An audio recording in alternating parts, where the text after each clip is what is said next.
इक़रा बिस्मि रब्बिकल्लज़ी ख़लक़। नहमदुहु व नुसल्ली अला रसूलिहिल करीम। फ़क़ालल्लाहु तआला फ़िल क़ुरानिल मजीद वल फ़ुरक़ानिल हमीद बाद औज़ु बिल्लाहि मिनश शैतानिर रजीम बिस्मिल्लाहिर रहमानिर रहीम वल्लज़ीना जाहदू फ़ीना लनहदियन्नहुम सुबुलना व इन्नल्लाहा लमअल मुहसिनीन। वक़ाल नबी सल्लल्लाहु अलैहि वसल्लम इय्याका बत्तनअम फ़इन्ना इबादल्लाहि लैसू बिमुतनअ्इमीन औ कमा क़ाल अलैहिस्सलातु वस्सलाम। हज़रात मोहतरम, अल्लाह तबारक तआला ने इस आलम में हमें ऐसे हालात में रखा है कि हकीकत हमें नज़र नहीं आती, और जो नज़र आ रहा है, जो सामने है, वो हकीकत नहीं है। हमसे मुतालबा है ईमान बिल गैब का। ईमानियात की जितनी भी चीज़ें हैं वो गैब में नज़र नहीं आती हैं। इन अल्लाह व मलाइकतहु, अल्लाह पर ईमान लाओ। अल्लाह को हमने देखा नहीं, न देख सकते इन आँखों से। फरिश्तों पर जो गैबी निज़ाम है खुदा का, एक तो ज़ाहिरी निज़ाम है जो नज़र आ रहा है दुनिया का, और एक इसके पीछे जो ताकत है फरिश्तों की, उस पर ईमान लाओ। वो कुतुब ही, अल्लाह की किताबों पर जो हमारे सामने अगरचे औराक में लिखी हुई कागज़ में है, लेकिन वही से उतरी थी, वो मंज़र हमारे सामने नहीं है। वो रसूल ही, रसूल हमारे सामने नहीं है, कोई नबी मौजूद नहीं है। आखिरत के दिन पर, आज का दिन सामने है, आज का नफ़ा नुकसान, क्या चीज़ करेंगे तो हमें फ़ायदा होगा, क्या करेंगे तो नुकसान होगा, वो तो सामने आज का दिन। लेकिन आखिरत का दिन, उस पर ईमान। तो जो हक़ाइक़ हैं वो नज़र नहीं आते, और जो नज़र आता है वो हकीकत नहीं है। इंसान हकीकत को इन आँखों से देख ही नहीं सकता, यहाँ तक खुद अपने आप को नहीं देख सकता। मैं खुद को नहीं देख सकता। मेरे अंदर एक छुपी हुई एक हकीकत है जिसको अल्लाह ने छुपा दिया मेरे निगाहों से। ये मेरा हाथ है, पाँव है, आँख है, ज़बान है, कान है, इसको देख सकता हूँ। ये मेरे हैं, ये मैं नहीं हूँ। जिस तरह टोपी, ये पेन, ये मोबाइल, ये चश्मा, ये मैं हूँ, मैं नहीं हूँ, ये मेरे हैं। इस तरह ये हाथ पाँव मेरे हैं। तो मेरे अंदर छुपी एक हकीकत जो रूह है जिसका नाम, उसको मैं देख नहीं सकता। तो अल्लाह तबारक तआला ने ऐसा आलम ने हमको रखा है कि हम जो देख रहे हैं, ये मुतालबा हमसे है कि इस पर नहीं, बल्कि जो अनदेख ही, ईमान बिल गैब, जो नज़र नहीं आता, उस पर ईमान लाओ। फिर इंसानों के मिजाज मुख्तलिफ हैं, तबीयतें अलग अलग हैं। बाप और बेटे का मिजाज अलग है, और अगर मिजाज एक भी हो तो उम्र के एतबार से, बुढ़ापा और जवानी के एतबार से मिजाज में फ़र्क हो जाता है। अब ऐसे इंसानों को जो मुख्तलिफ तबीयतों के हैं, मुख्तलिफ मिजाजों के हैं, अल्लाह तबारक तआला ये चाहते हैं कि दुनिया में जुड़ कर चलें, मोहब्बत के साथ चलें, एक दूसरे की रियायत के साथ चलें, एक दूसरे का एहतराम करें। और दीन वो चीज़ है जो इनके अंदर में जोड़ पैदा करती है, एहतराम और मोहब्बतें पैदा करती है। अगर दीन ना हो तो फिर हर इंसान अपनी अनानियत पर, अपनी बड़ाई पर चलेगा। दुनिया में जितना बड़ा इंसान बन सकता था अल्लाह ने बनाया ऐसे। पहाड़ों को इसके सामने पस्त कर दिया, फरिश्तों का मकाम इसके सामने छोटा कर दिया, दुनिया की सारी चीज़ें फरिश्तों को इसके सामने पहले दिन झुका दिया कि हमने बहुत बड़ा तुम्हें बनाया, अपना खलीफा बनाया, अब तुम्हारी कामयाबी है तुम तवाज़ो पैदा करो, छोटा बनने की कोशिश करो, छोटा बनकर दुनिया में आओ। देखिए दुनिया में, सारी कायनात में, सारी मखलूक़ात में सबसे बड़ा इंसान, और इंसानों में सबसे बड़े हज़रात अंबिया अलैहिस्सलातु वस्सलाम, जो खुदा के पास से मैसेज लाते थे, पैगाम लाते थे हर दौर में। और फिर सारे नबियों के इमाम मोहम्मद रसूलुल्लाह सल्लल्लाहु अलैहि वसल्लम, सबसे बड़े, अल्लाह के बाद जिनका मकाम है। लेकिन पहला हुक्म जो दे रहे हैं, या अय्युहल मुद्दस्सिर कुम फ़अंज़िर व रब्बक फ़कब्बिर, कि ऐ कमली में लिपटे हुए, घबरा कर चादर के अंदर आप परेशान हो गए जब पहली वही उतरी, पहला तजुर्बा था। जिब्राइल जैसे अजीम फरिश्ते ने भेजा था, दबाया था, कुम उठ खड़े होइए और अल्लाह से डराइए और रब्ब का फ़कब्बिर, अपने रब की किबरियाई बयान कीजिए। तो पहला हुक्म क्या है कि अल्लाह की अजमत और किबरियाई होगी तो अपने आत्मा को छोटा समझेगा, अपने आप को। अगर अल्लाह की अजमत सामने ना हो तो फिर आदमी अपने आप को फिरौन समझेगा। इसलिए नबियों को जो बुनियादी काम होता था अल्लाह का इस्तेहज़ार, अल्लाह हर वक्त सामने इसको सोचना, अल्लाह की अजमत और बड़ाई को सामने रखना, और ये इंसान के अंदर इंसानियत पैदा करने वाली चीज़ है। अपनी छोटाई पैदा करना, अल्लाह की अजमत और बड़ाई पैदा करना। देखिए नमाज, नमाज में क्या है, खुलासा क्या, अल्लाह अकबर। अजान में 6 मरतबा अल्लाह अकबर, तकबीर में 6 मरतबा अल्लाह अकबर। नमाज में रुकू में जा रहे हैं, सजदे में जा रहे हैं, उठ रहे हैं, सर उठा रहे हैं, अल्लाह अकबर। क्या मतलब, अल्लाह, इंसान समझे कि मैं किसी का ताबे हूँ, मैं आज़ाद नहीं हूँ। अल्लाह की अजमत और किबरियाई और बड़ा होने के बाद नमाज फ़र्ज होती है। जब छोटे थे, बच्चे थे, कोई अमल नहीं लिखा जा रहा था, कोई ख़तरा नहीं था, आखिरत की बर्बादी का कोई ख़तरा नहीं था। जब बड़े हो गए, बालिग हो गए कि अब अगर तुमने अपने आप को बड़ा समझ लिया तो हलाक हो जाओगे, हर अमल लिखा जा रहा, फरिश्ते मुकर्रर हैं। नमाज अब फ़र्ज की है, क्या फ़र्ज है अपने अंदर में छोटाई पैदा करना, तवाज़ो पैदा करना, वरना हलाक हो जाओगे, बर्बाद हो जाओगे। तो नमाज एक ऐसी चीज़ है कि जो अल्लाह की अज़मत को बार बार दिन में 5 मरतबा याद दिलाती है। और इंसान को नमाज में क्या किया, अल्लाह ने अपनी ज़ात बताई। अपने आप को देखो, जब खड़े हैं नमाज में अल्लाह अकबर कहकर सजदे की जगह देख रहे हैं,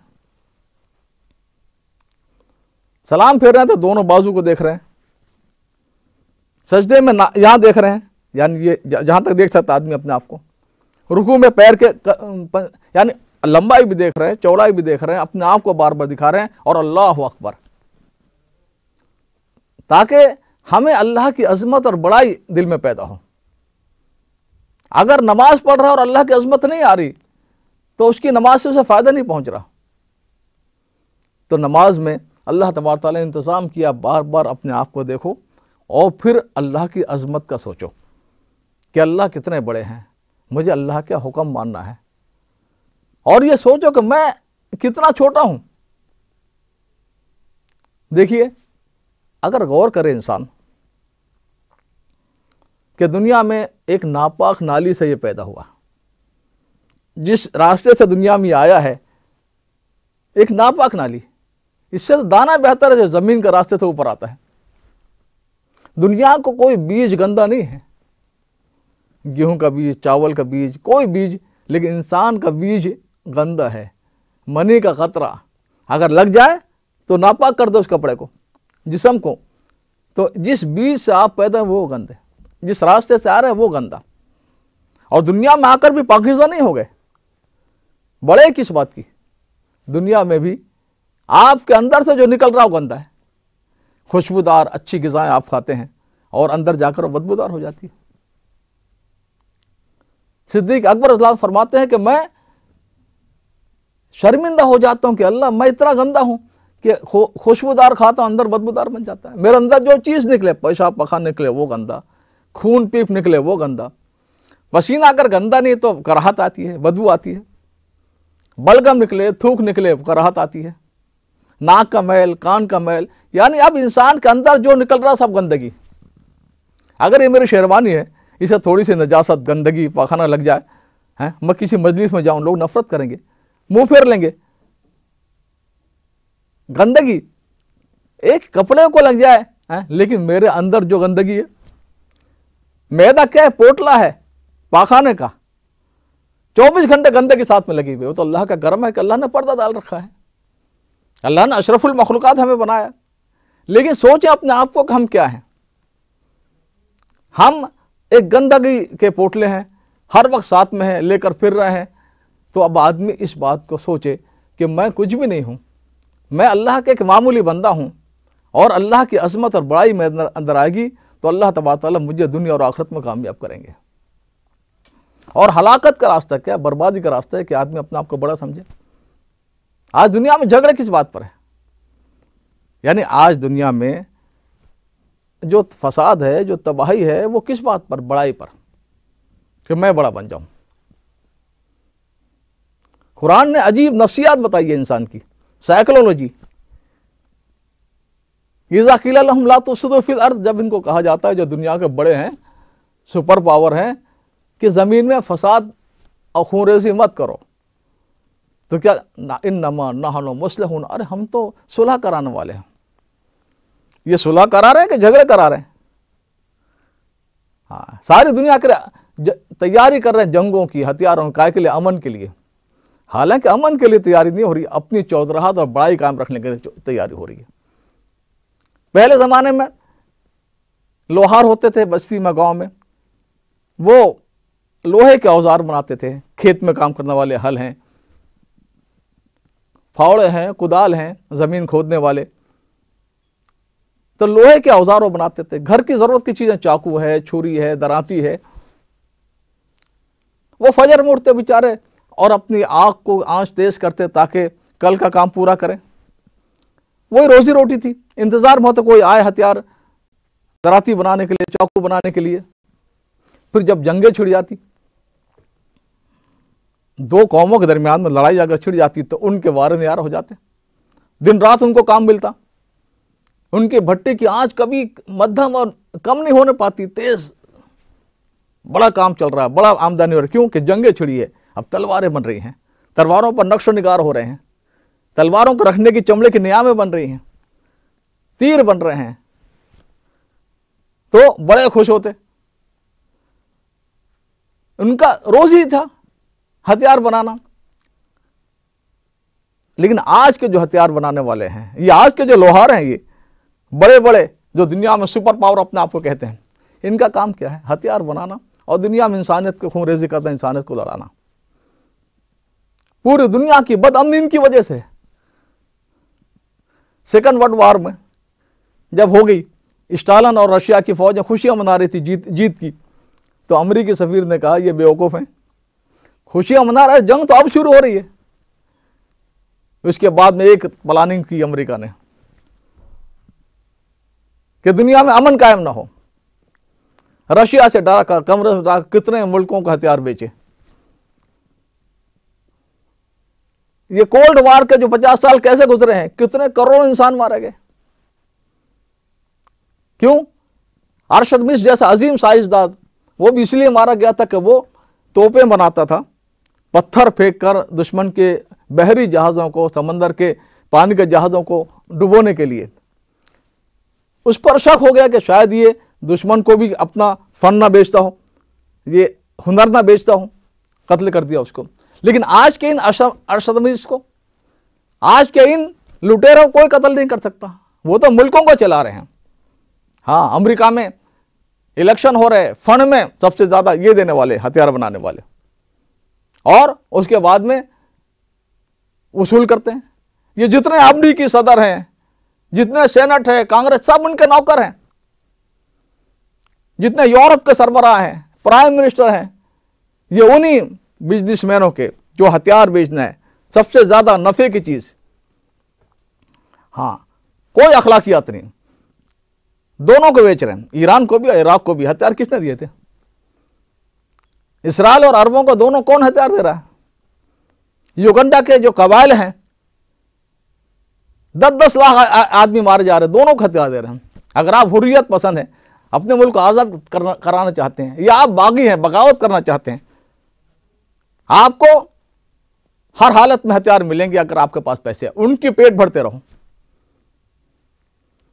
तो ये आज के बड़े जो ये समझते हैं कि हम कॉन्फ्रेंस से करते हैं अमन की। अभी जो दिवालिया अमेरिका में बैंकों का निकला, $700 बिलियन, $7 ट्रिलियन, $7 खरब, $7 खरब पहले बैंकों को दे दिया। वो भी नहीं कि भाई दुनिया गुलाम बनाने में, इनका जाल बिछाने में। फिर वहां